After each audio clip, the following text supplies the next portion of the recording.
you. How do you do, ladies and gentlemen? This is Orson Welles. I'm speaking for the Mercury Theater, and what follows is supposed to advertise our first motion picture. Citizen Kane is the title, and we hope it can correctly be called a coming attraction.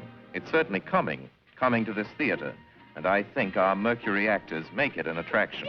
I'd like you to meet them. Speaking of attractions, well, the chorus girls are certainly an attraction, but frankly, ladies and gentlemen, we're just showing you the chorus girls for purposes of ballyhoo. It's pretty nice ballyhoo.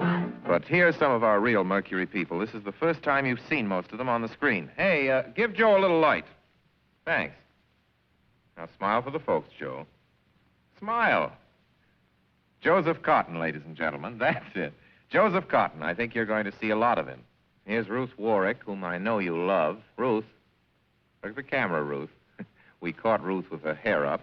And here's somebody you've all heard on the radio, so I don't have to tell you he's wonderful. Ray Collins. Dorothy Commongore is a name I'm going to repeat. Dorothy Commongore. I won't have to repeat it much longer. You'll be repeating it. And here's George Coulouris, who's a grand actor. I'll say that name again. George Coulouris. Watch it. Here comes Everett Sloane. Look out, Everett. Oops. Everett Sloane, ladies and gentlemen. He isn't necessarily a comedian. And here's one of the best actors in the world, Agnes Moorehead. I've said a lot of nice things, but Erskine Sanford deserves some more. Erskine Sanford. So does Paul. Paul Stewart, everybody.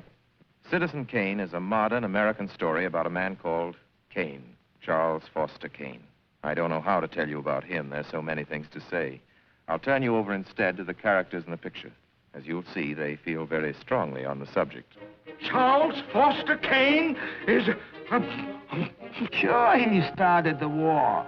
But do you think if it hadn't been for Mr. Kane, the United States would have the Panama Canal? Charles Foster Kane is nothing more or less than a communist. Kane, governor.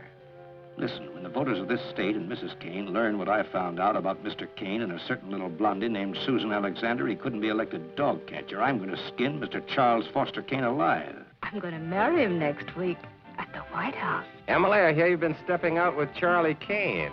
Of course I love him. I gave him $60 million. Well, of course I love him. He's the richest man in America. But all the girls say about him at first. But you know, I can't help but admire him. He's crazy. He's wonderful. Ladies and gentlemen, I don't know what you'll think about Mr. Kane. I can't imagine. You see, I play the part myself. Well, Kane is a hero and a scoundrel, a no-account and a swell guy, a great lover, a great American citizen, and a dirty dog. It depends on who's talking about him. What's the real truth about Charles Foster Kane? I wish you'd come to this theater when Citizen Kane plays here and decide for yourself.